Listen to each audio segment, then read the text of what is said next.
on this kind of cold and, I don't know, day after a tornado kind of a day. My name is Kristen Iskandrian. I'm one of the owners of Thank You Books. Laura Cotton is one of my partners and Elizabeth Goodrich is the other, and we've been here since December 14th, so we're brand new. And we're really hoping that events like these can help situate us a little bit more firmly in Birmingham and the really rich literary landscape that exists here. We are thrilled and honored to launch Monique Jones's book, The Book of Awesome Black Americans, which I've been kind of urging everybody to buy for themselves, for their kids' schools. I feel like it's a great cross between a book you can sit down and read and also a reference book that you can just kind of dip into and out of. And then I don't know that Ashley Jones needs too much of an introduction, since she has been such a fixture of the poetry and art scene here in Birmingham. But more officially, Monique Jones is an entertainment and pop culture writer, media critic, and TV film reviewer. Jones has written for Shakya, TV Equals, Racialicious, Black Girl Nerds, The Nerds of Color, Tour, Ebony, Entertainment Weekly, Slash Film, the Birmingham Times, and the Miami New Times. She also writes about pop culture and media as it relates to race, culture, and representation at Just Add Color, which is colorwebmag.com. Ashley M. Jones holds an MFA in poetry from Florida International University, and she's the author of Magic City Gospel and Dark Thing. Her poetry has earned several awards, including the Rona Jaffe Foundation Writers Award, the Silver Medal in the Independent Publishers Book Awards, the Lena Miles Weaver Todd Prize for Poetry, a Literature Fellowship from the Alabama State Council on the Arts, the Lucille Clifton Poetry Prize, and the Lucille Clifton Legacy Award. Her poems and essays appear in or are forthcoming at CNN, the Oxford American, Origins Journal, The Quarry by Split This Rock, Obsidian, and many others. She teaches at the Alabama School of Fine Arts, co-directs Penn Birmingham, and is the founding director of the Magic City Poetry Festival. It's my honor and privilege to introduce these very talented sisters. I think they're going to do it kind of conversation alternate style. Thank you again for being here.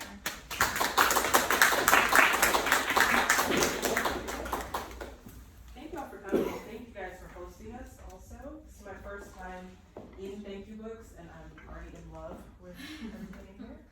So I'm going to start, and we're going to sit here in a second, but I'm going to start with an introduction that I wrote for my sister, which she does not know about. I wanted to start off this reading by letting you know a little bit about Black history.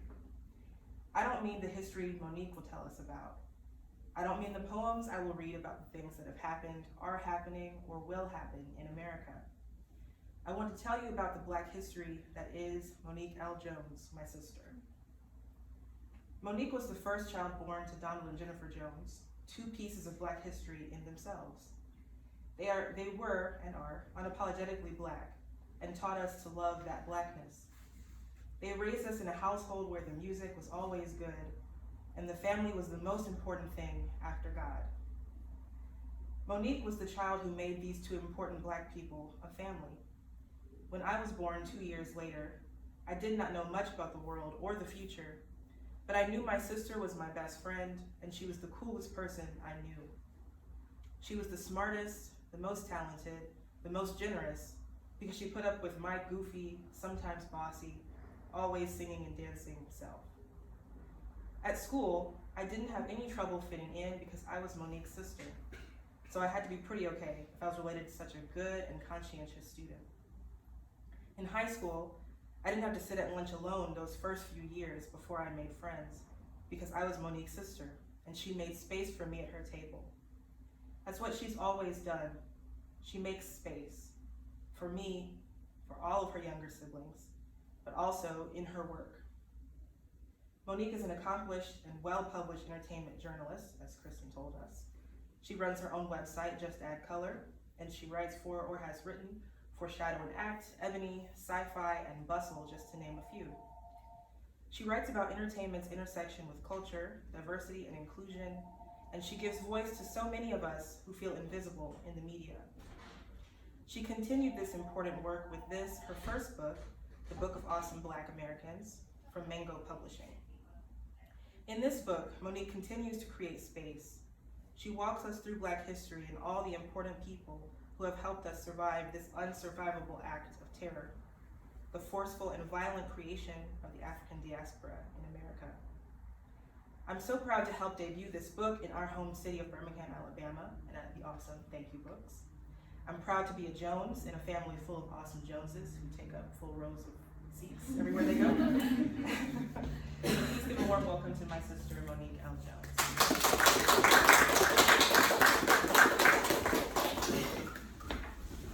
Well, that was a great introduction. I'll take a sip of water first, because I do not know how to react to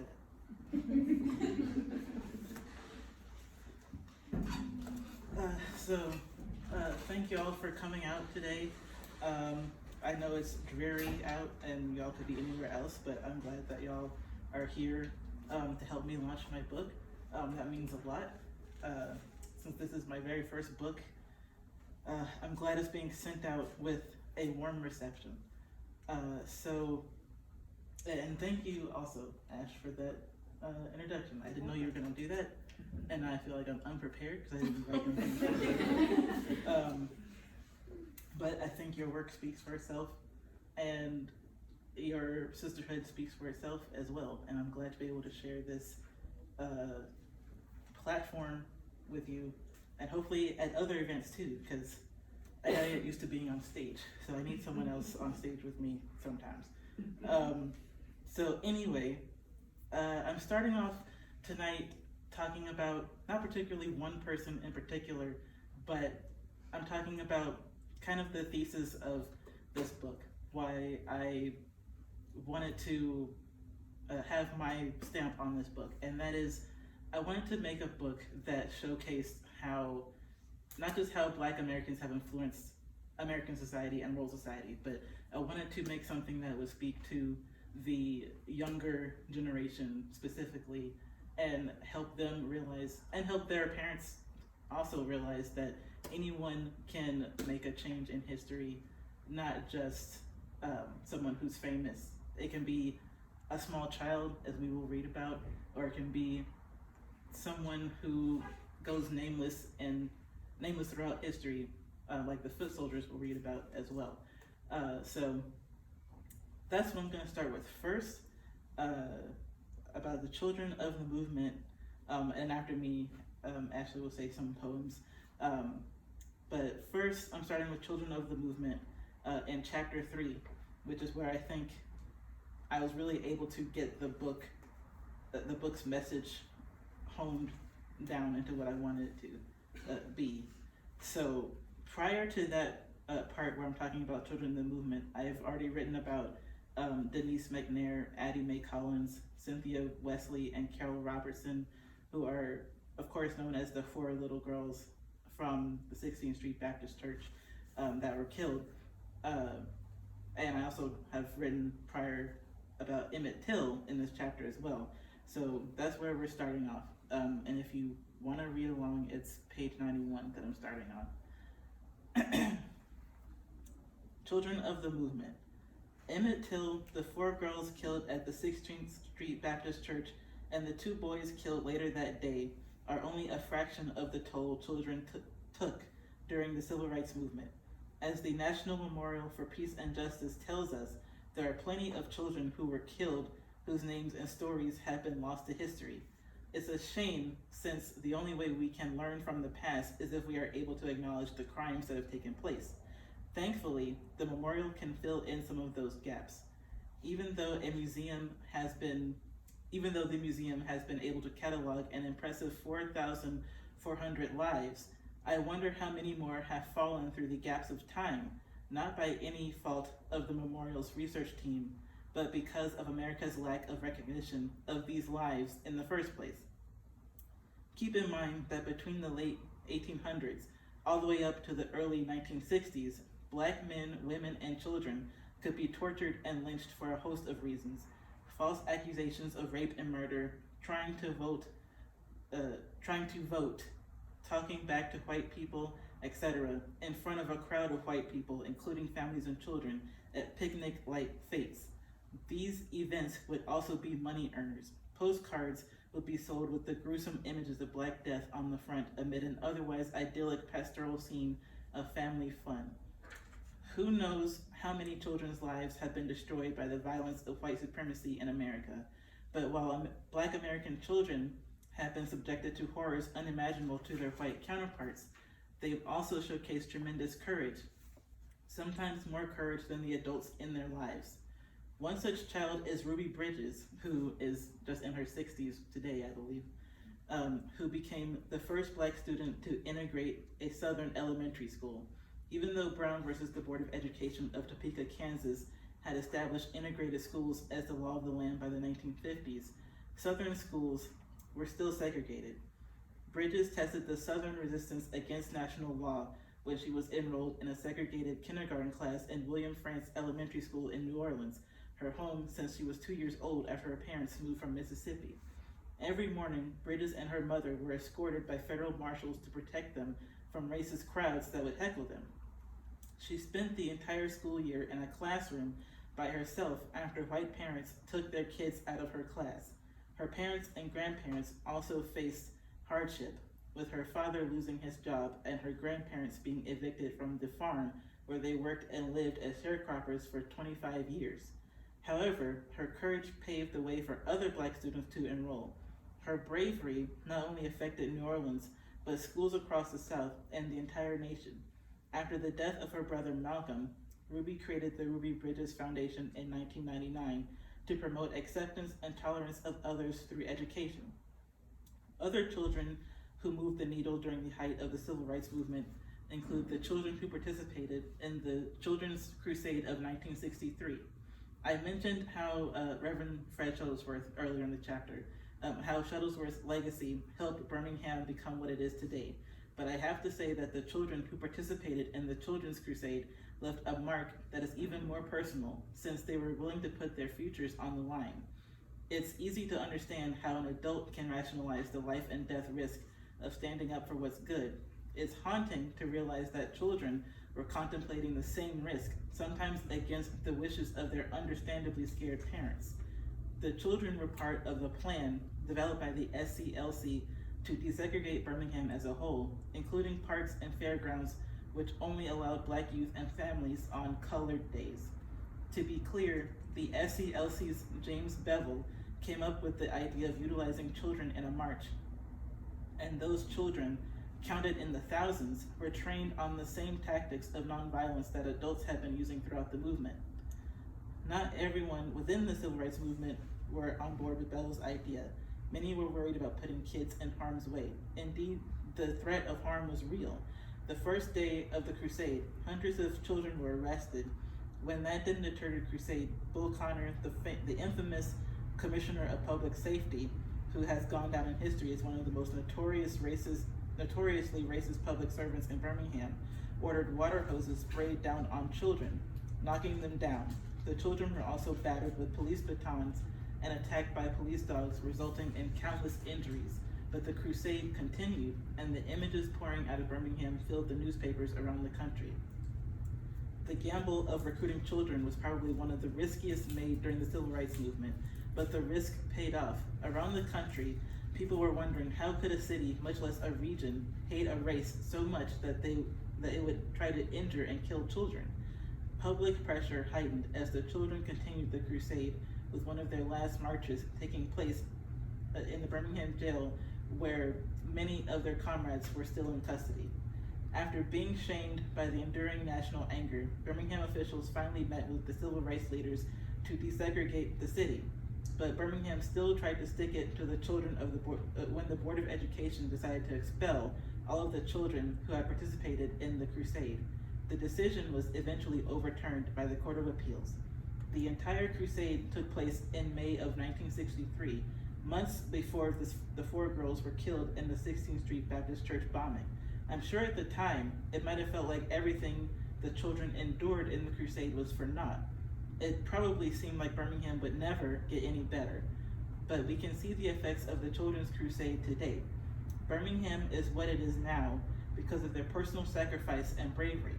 If those kids didn't put their lives on the line, my life in Birmingham would certainly be less safe than it is now.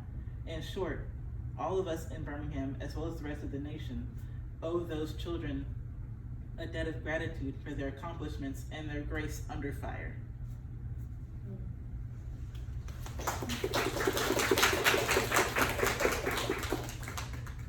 Okay, so I'm going to read some poetry that corresponds to that history that Monique just shared.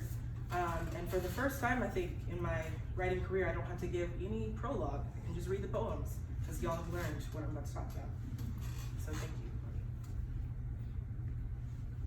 Addie, Carol, Cynthia, Denise. Amen, Alabama. Bring in the Dixie sun. Cover us in the delicate, glassy sunshine erupting all over. Find us fevered in the Glen, Jones Valley. Have you seen the churches with windows stained? Infinite steeples just turn any corner. Do you know how we bleed like Jesus? Loud vibrato melting the Sunday sky, new mercies exploding, dynamite over our brown bodies. Pretty little ones dressed in lace beneath quivering old ones in hose and hats. Remember how 16th Street shook? Symphony of fiery coughs that turned our Birmingham to blood. Under what God's hand did we die like this? Villains, victors, what did you see? Wah wah watermelon, a chorus of coons. X's on the eyes, a grim cartoon. Y'all come back now, here, zippity doo dah till the day you die. And if you couldn't hear, that was an Abecedarian poem. So each line begins with letter of the alphabet, A, B, C, D, all the way to Z. I'm going to read a piece about the Children's March, which Monique described, and it's a series of haiku. Birmingham Fire and Rescue Haiku, 1963. What about us said we were on fire? What said extinguish quickly, fill up the hose and set the dogs loose? Could they smell our confusion, or was it our singing? Were our voices like sirens, a chorus of blood? We were wet black seeds in that raw Birmingham flesh. We germinated. Did the photos show our fingers stretching like roots? Did they show our eyes, how they reached sunward to the hot, bright, silent star that could turn water to steam, seeds to fruit? Did they see themselves become our fertilizer?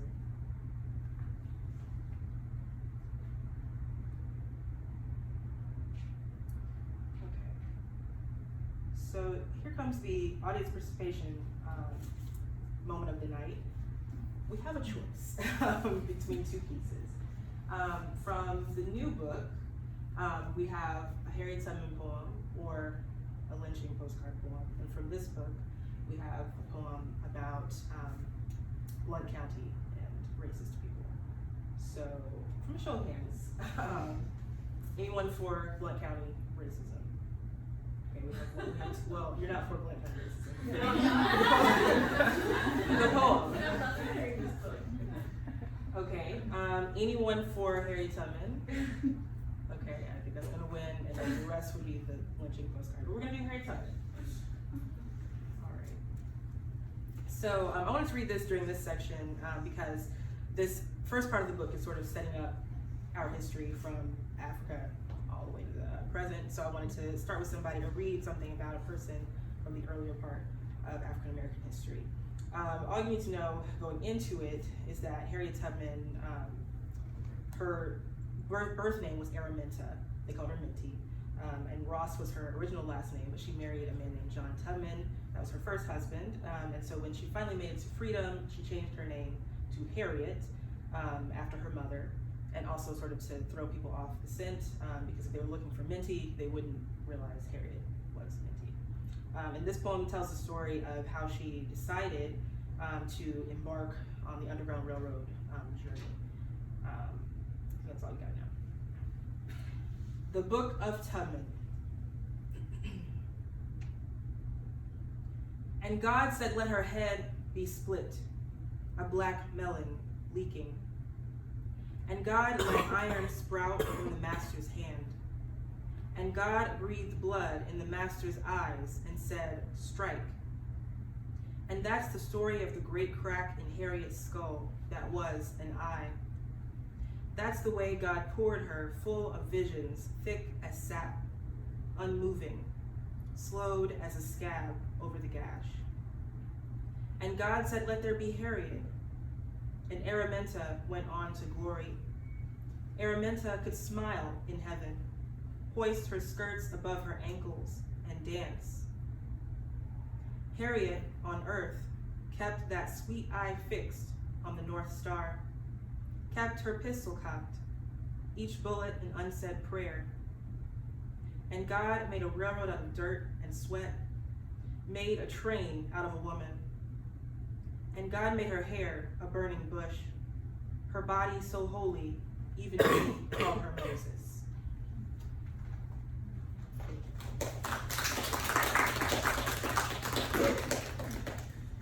Okay, so the next part that I wanted to read from this particular chapter is Everyday Heroes. And like I said before, I wanted to impress upon the reader that you didn't have to be a famous person or a rich person or somehow otherwise special person to be able to change your life, the lives of your family, and the lives of generations to come after you. So I think the foot soldiers show that well. So everyday heroes. There's another batch of unsung heroes that deserve the spotlight.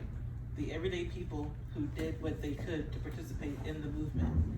These people, collectively called foot soldiers, were numerous and consisted of men and women from all walks of life.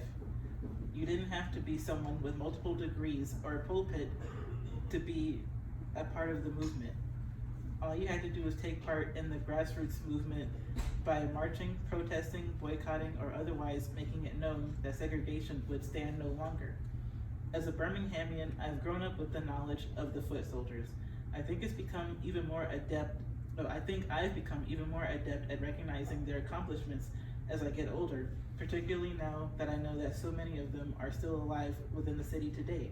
One of them, in fact, works regularly as a substitute teacher at our local fine arts high school. That's how close I am and others in the city are to this living history. Birmingham has honored these courageous people, and with good reason, since they helped make the city one of the most progressive places in the South, in my opinion. The results of the movement.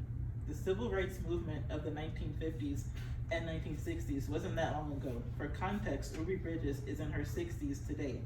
That means that in the span of a lifetime, a generation of special individuals took the work that had been done by generations before and accelerated it, shaping the country we have today. It's still not a perfect union, but it's much more enjoyable and safer for us, Black Americans, than it once was just over 60 years ago. However, as the often stated and sometimes cliched saying goes, even though we've come very far, it's clear we still have a long ways to go.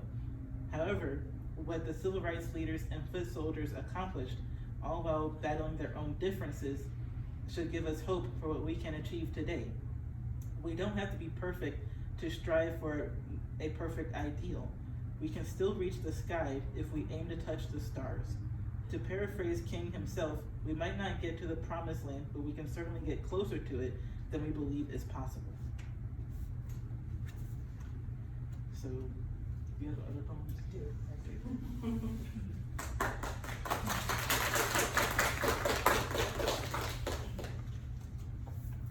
So I'm just going to read one poem, and then Monique will read again, and then we'll have Q&A. But this is a piece that's in this book, Southern Women, which is for sale here at Thank You Books.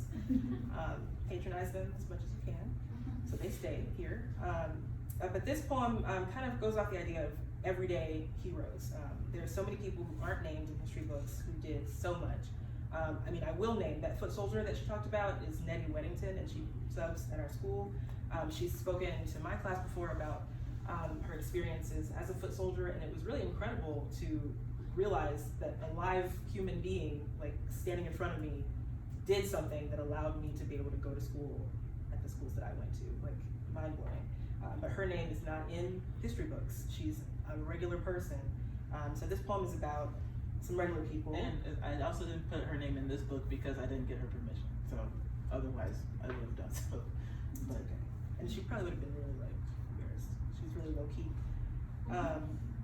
So this is about our grandmothers, who I think are heroes. Definitely were heroes in my life, and their example has really lived on, much like what Monique was talking about. I cannot talk about the South without talking about Black women. My grandmothers made America, made the fibers that made us warm, made us invincible, heroines. To tell you who they are, I must start with who they are not. Servants, kitchen-bound mammies, silently obedient wives. We can't, in our modern comforts, imagine the survival they learned was theirs to claim. Can't hold the light they burned through this colonial darkness. What tricks this nation, this American South pulled, minute by minute, to keep my grandmothers convinced. The body you're in is not enough. Your race and your gender work together to mark you less, to mark you takeable. But what they didn't know was that my grandmothers still had an unmovable strength, enough to build a bridge from here to heaven. I know when I leave this broken earth, I'll find them there, sweetening every hour. My grandmothers raised a generation of American men. There is no other way to say this. Look at any Southern family and you'll find somewhere, in a past most will not claim, a Black woman. These men who call themselves bootstrapping and self-made, somewhere there's a Black woman and her unthanked hands who lifted them to where they are now. My father tells a story of the sons of his grandmother's employers, how they, instead of the pension she was promised, decided to give her a damned old tire, an old suitcase, dusty in the yard. What thanks is this for the years she raised that family, for the care they cannot forget. My father could never forgive those men, their Southern tradition, their American tradition. Even now, they tell us Black women are going to save this whole nation with votes or magic or our style taken and renamed. But this is no longer the land of masses and mammies, and we are only superheroines for our own daughters and sons. My grandmothers did not give their lives for me to keep nursing this country, to keep shucking and jiving in a bizarro American dream. My grandmothers are worth more than this corrupt remembering. Now there is no room for the Dixieland lie. We no longer hold these truths you made us accept. Under God, yes. We hear him singing a song of powerful love, despite the united hate of America. Grandmothers, women made of salt and spirit, you are faith, continuous. Continue us, raise us to be heroes and heroines, to tell this country that we are not mules, not beasts. You, an army of workers and wives, we hid our fears and woes in your indestructible ever-present ladiness. The blood you pass down to us is all we will ever need to save our lives.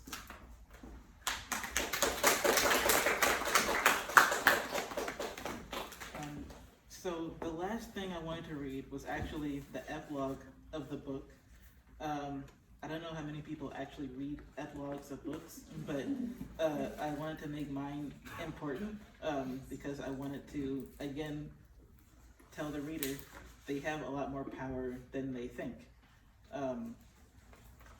And, you know, I mean, that's something I have to tell myself as well. Like, I'm preaching stuff, like how often preachers always say, I'm preaching a lesson I need to know for myself. I'm also doing the same thing too, because I know, despite what Ash said in her glowing recommendation of me earlier, I forget that because of various reasons. But this message, I guess, is as much as it is for other people as it is to me as well. Also, just a quick note before I get started again. At the end of this book, I'm specifically speaking to the Black reader, but of course, I mean this for everyone who's reading as well, that you have power to change things more than you think you can. So, epilogue. You've made it to the end of our journey together through Black American history. Hopefully that'll be true for all y'all when y'all get this book back here. Hopefully you've come away from it even more enlightened and inspired by the movers and shakers who made America what it is today. However, this is certainly not the end of the complete journey. Take your knowledge and expand on it. I was only able to cover a small portion of each individual's life. It's up to you to start your own journey and learn more about the people in this book who inspire you the most. Aside from continuing your own research party, find ways to educate others about what you've learned. You don't have to do things overtly, but just a simple conversation starter can introduce someone else to how much Black American history interacts with us on a daily basis. Like, if you're at a red light with your mom or dad, you could simply say, hey, did you know that a Black inventor named Garrett Morgan invented the stoplight? Or if you're learning about Rosa Parks in class, you could raise your hand and say, may we also learn about Claudette Colvin, who also was one of the children that helped change Birmingham and Alabama by doing what Rosa Parks did a few months earlier. Who knows, just by raising your voice, you could inspire someone to learn more about a subject they didn't know a lot about. Apart from passing it forward, make sure to apply any lessons you've learned from this book in your own life. You might want to start speaking up for causes or individuals you hold dear, like Arthur Ashe, or perhaps you simply want to create your own garden like Ron Finley. Maybe you want to start attending protests like Marsha P. Johnson and Miss Major, or maybe you want to look up at the stars and start your own astronomy projects like Benjamin Banneker, Mae Jemison, and others. What's great about Black American history is that it's still being written. There are new civil rights leaders within the ranks of Dream Defenders and Black Lives Matter. There are new sports activists such as LeBron James and the Williams sisters. There are new LGBTQ activists like actress Laverne Cox, and singer Janelle Monáe. Regardless of the industry or field, there is someone new who is pushing society forward. That also includes you. You are part of Black history as well, so I need you to do one simple thing. Go out and accomplish your gift to the world. Go out and be proud, Black, and talented. Make your mark in history because someone like me will be around to record it.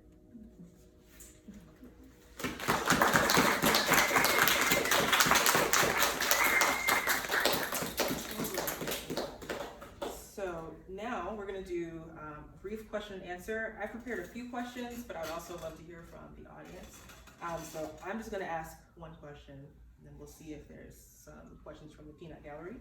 And if not, I've got other questions ready to go. So I was thinking about kind of what we talked about at the end of the epilogue, where there's new revolutionaries or freedom fighters kind of cropping up. So I wondered if you could talk about how that position has changed from the civil rights movement era, which you talked about with SP SCLC, Dr. King, Malcolm X, all of those people. Now we have other kinds of people to look to. Like I thought of Colin Kaepernick, who's not a traditional sort of activist. He's more, I guess, along the line of somebody like Muhammad Ali. But how do you think that role has changed from then to now? Well, I think the role of activism has changed just in how the news media and social media have changed the game as well. Because back in Martin Luther King's day, you just had the newspaper to look at, or the 6 o'clock or 8 o'clock news or 10 o'clock news, and that was it. Whereas today, we get news all the time. At any moment, there's something happening. You're bound to be upset by something going on. So I feel like that's made activism a lot more, I guess almost like a lot more harder to pin down, even though it's more accessible than it's ever been. I feel like with Colin Kaepernick and people like him in particular, I think they have a huge influence on young people today, and I think that what he's doing, like how Muhammad Ali stood for what he stood for, I think that's very important. But I feel like that kind of standing your ground on what you believe in type of thing is kind of getting lost a little bit in the and I know I just talked about Black Lives Matter, but I think how people use the phrase Black Lives Matter and how they use, you know, what people call internet activism or social media activism, I think that kind of muddies the waters as far as who is actually doing work and who isn't. The people that started Black Lives Matter, the women that started Black Lives Matter, they are doing work.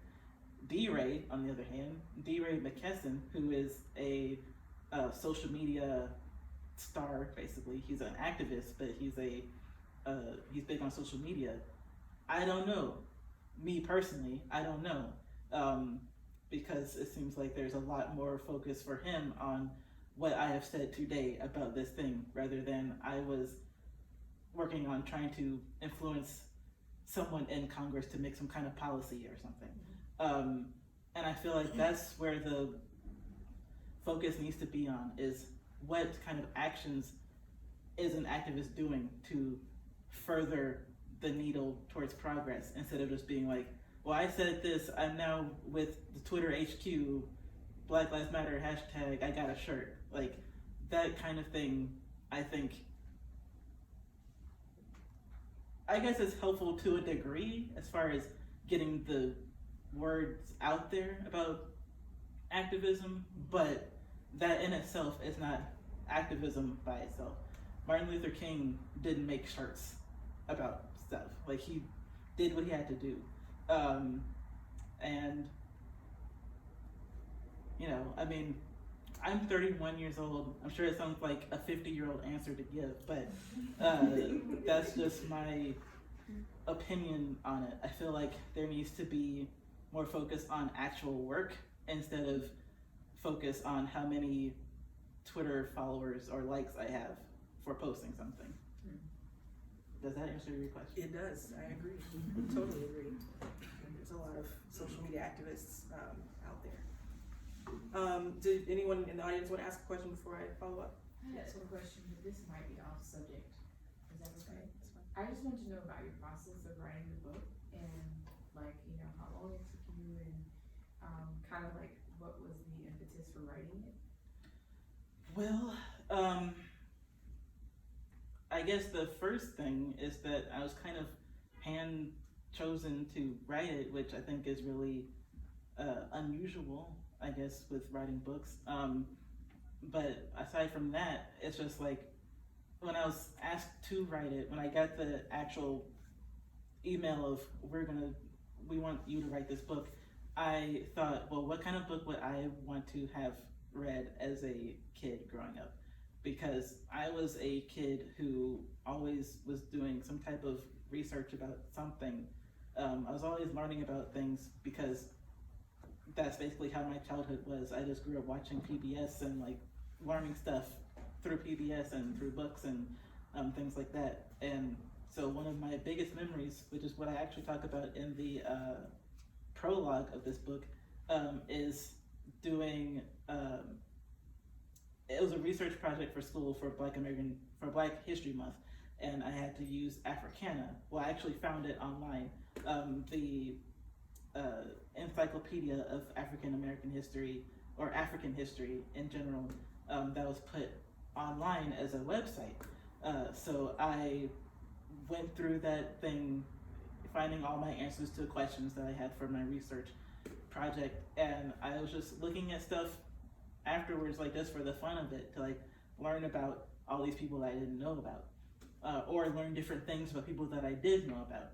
And so that's really where my mind was when I was writing this. I wanted to not so much recreate Africana, because I could never do that, but to give an idea, I guess, to readers of like, to give a sense of joy of learning. Like, I want to inspire that in people. Even in the writing that I do for my work, I want to try to put some type of inspiration for learning and joy for learning new things in my work.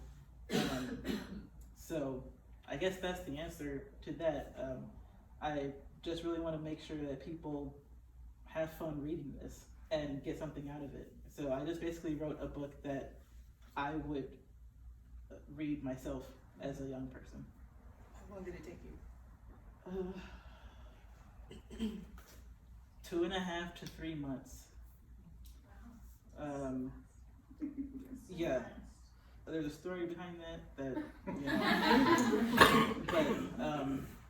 yeah, that was the time that I had, basically.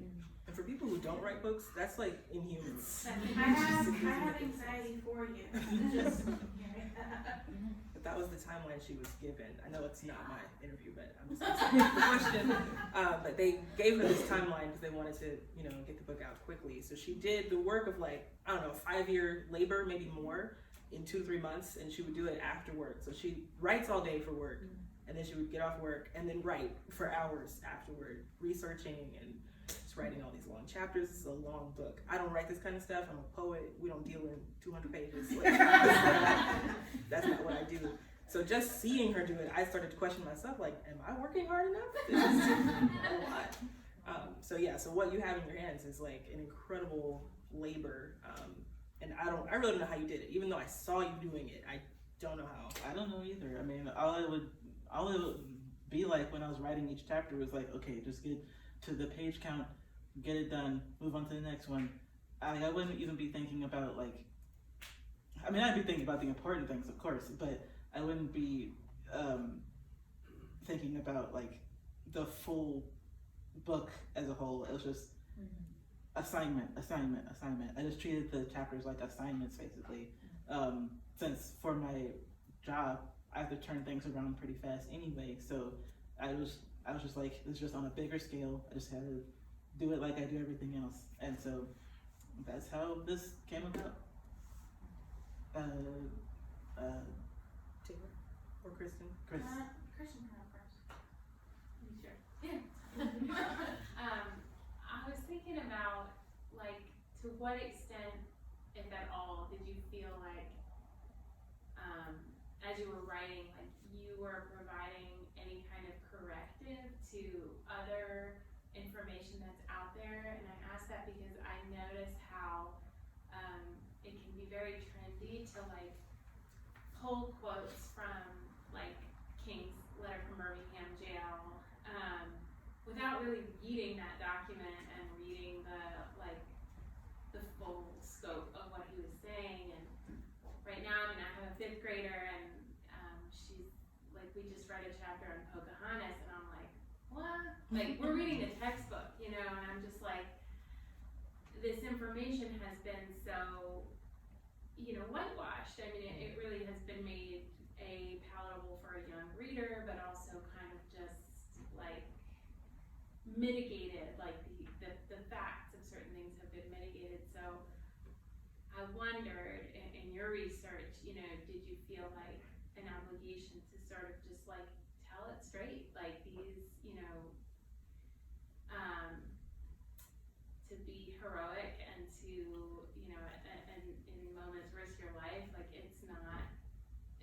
That's not like a middling position, you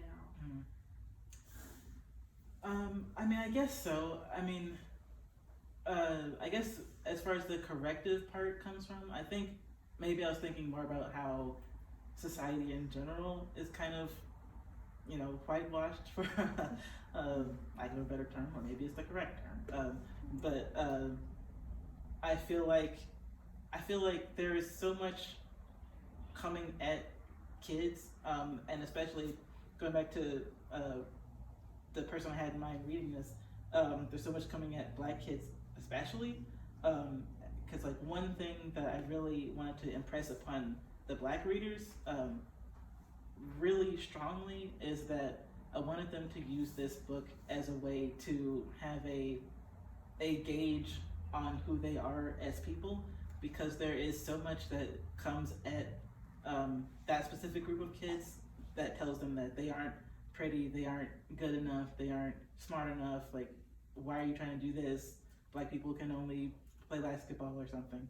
And there are great basketball people in this book, but I mean, you know, dichotomy. But with that being out there, I wanted to give them something that they can use as a foundation if they didn't have that in their lives, to show them that there are all these great people, a lot of them still alive in the later chapters. A lot of people are still alive doing stuff. Like Ron Finley, I think he calls himself the gangster gardener or something like that.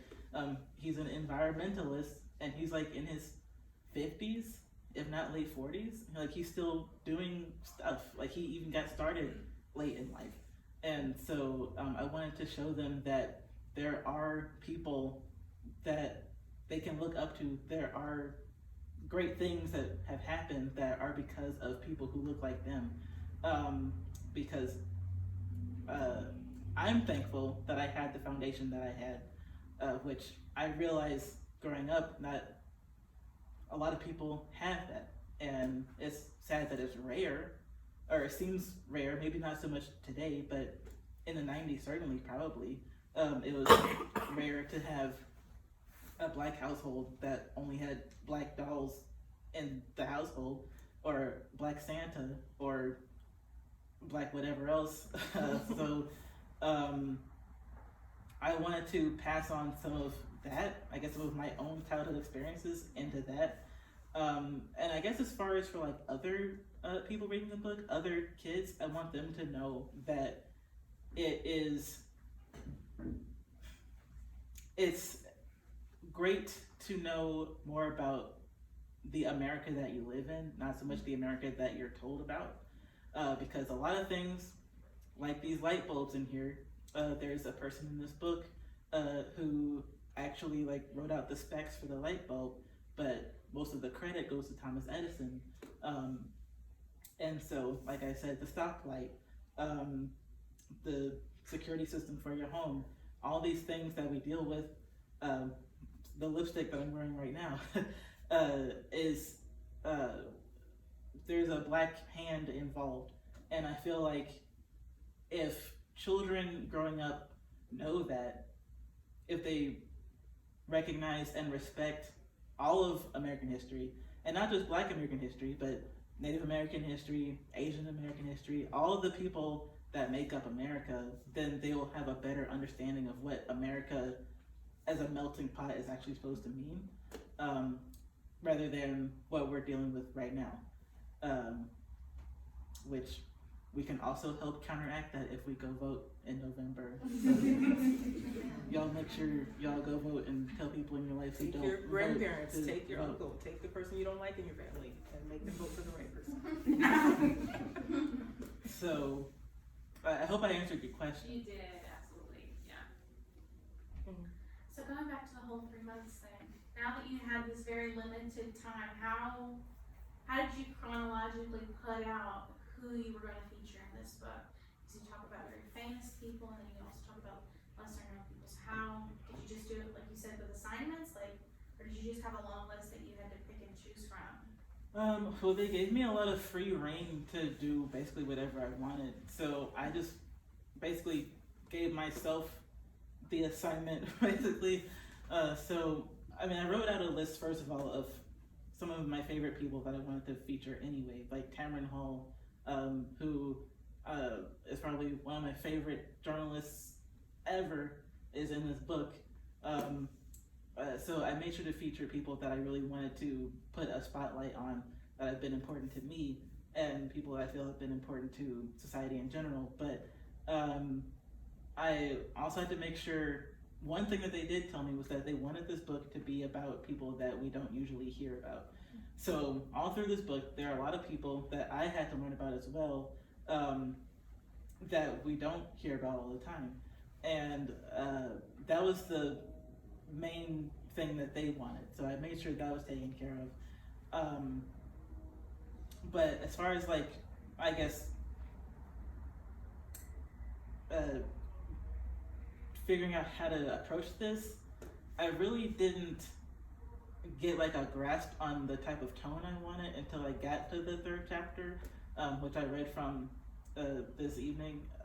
I was trying to figure out how to talk about everyone I wanted to talk about, especially after the first chapter, which was about Africa and slavery and people that were enslaved. And getting through that was probably the hardest chapter to write, because there were so many people I wanted to feature, but I couldn't because of time and, you know, space. But the third chapter is where I actually got into the narrative aspect of what I wanted to say, and I was able to find a framework to put the people that I wanted to feature in, if that makes sense. So it's kind of just like a puzzle, really. Thank you. I hope I answered.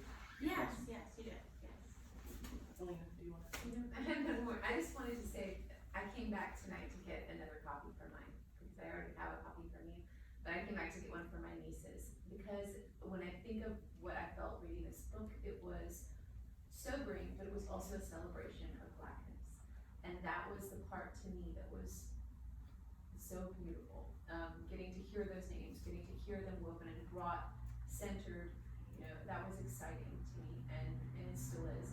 And I saw today in the news something about Bayard Rustin finally being pardoned, and I thought to myself, in tandem with all the incredible things that are going on in Birmingham to celebrate Blackness like Flourish, and how there's still this struggle sometimes with Bayard and with the LGBT community.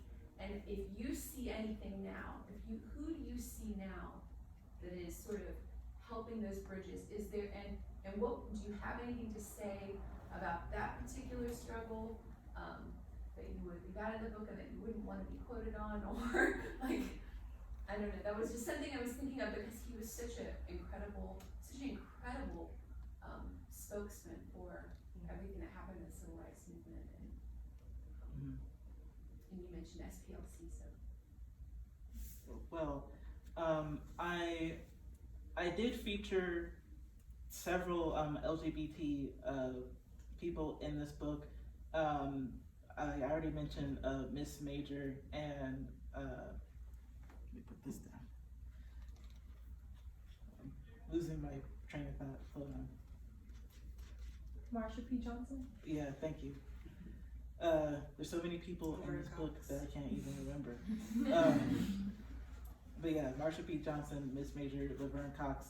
I also mentioned Jackie Shane, who was a trans soul singer in the 60s who moved to Canada to have her career. I mentioned Bessie Smith, several people that were foundational to the rock and roll music as we know it. I think Sister Rosetta Tharpe as well. So and Lil Richard and Sylvester and probably some people I'm forgetting about right now too. But I mentioned all those people to show that how people have to think about Black American history going forward from the 21st century onward is that we have to include all aspects of that Black American experience. It's not just us straight people who have issues. It's other walks of life that are also Black, that have their that have to have the same justice that we need as well. And we're all part of the same community as Black Americans. So like we need to help all of Black Americans and respect the work and the talents that they have given us. So I mean, for me personally, I have to be honest and say that like I'm still learning about people that I probably should know about. Like Jackie Shane, I only learned about her like 2 years ago, and that was when she died. And I think for most of America, we only learned about her when she died. Whereas probably in Canada, where she had her career, they probably already knew about her. She has a mural up there, so she has a bigger influence with them than with us, even though she's an American. And so, like, I don't claim to be an expert. I'm certainly not an expert in LGBT history, so I won't claim that. But I do have to say, from my perspective, I feel like I hope that the book showcases to people that there are other aspects of the Black American experience that don't just include Martin Luther King and Rosa Parks. There is Bayard Rustin, who also was like Martin Luther King's best friend, basically. And he deserves his shine just as much as Martin Luther King does. And I mean, I feel like one reason why he was left out of the discussion for so many years is because he was gay. So I think that's a shame, because he was instrumental in almost all of the marches that Martin Luther King had. So I hope that, like I said, with this book, that it inspires people to go on their own journey of discovery, because there are so many people that, even after I've done the research, there's so many people that still need to have their moment of recognition. So. Great, I think, oh, do you have? This book is like, I taught sixth grade a few years ago, and I just so wish that this book had been available to teach to the sixth graders. It would have been really important and wonderful. And I'm wondering if you talked to many, I know you didn't have much time to, but if you talked to young readers before or during writing this, and or if you have like a school tour planned or any work in classrooms, it's just so incredible. For like middle school. Well, I didn't consult any children. I'm just thinking of like from an audience perspective. I'm sorry. No, that's okay. That's okay. I mean, they probably would have given me some good advice at some point if I had asked somebody, but I didn't talk with anybody really. So I just formulated it and just put it out there and just hope that it does what I want it to do. But I would like to have talks in schools. I'm still trying to formulate what my tour schedule is even going to look like. It won't be as big as hers, but I hope I can do something with schools in the future, because that's where I really want this book to thrive, is with kids. So I do thank you for that question, because it reminds me that I need to put that on my to-do list. And if your kids go to school, just contact us. We can Okay, I think. Just make a suggestion. Yes. Probably the best place to start would be in the Birmingham school system in Jefferson County in the state of Alabama first. Mm-hmm. Agreed. Definitely agreed. Yes. I was